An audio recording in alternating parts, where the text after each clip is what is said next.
కళ్ల ముందే కోడి పందాల బరులు చూస్తూ ఊరుకుంటున్న అధికార యంత్రాంగం. నిషేధం కాగితాలకే పరిమితమైందా? విజయవాడ రూరల్ ప్రాంతాల్లో జరుగుతున్న పరిణామాలు ఇప్పుడు తీవ్ర చర్చకు దారితీస్తున్నాయి.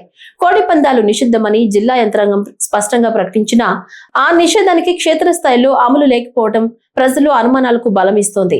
పోలీసుల కళ్ల ముందే జనసాంద్రత ఉన్న ప్రాంతాలకు సమీపంలో భారీగా కోడి పందాల బరులు ఏర్పాటవుతున్నాయన్న ఆరోపణలు సంచలనం రేపుతున్నాయి. జేసీబీలతో మైదానాలను చదును చేస్తూ ఎలాంటి అనుమతులు లేకుండానే నిర్వాహకులు బహిరంగంగా బరులు సిద్ధం చేస్తుంటే అధికార యంత్రాంగం అప్రమత్తంగా ఉందా, లేక అక్రమాలకు నిర్లక్ష్యంగా మారిందా అనే ప్రశ్నలు ఇప్పుడు ప్రజల నోట వినిపిస్తున్నాయి.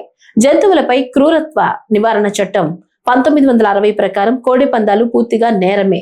వినోదం లేదా సంప్రదాయం పేరుతో జంతు హింసను సమర్థించలేమని న్యాయస్థానాలు కూడా స్పష్టం చేశాయి.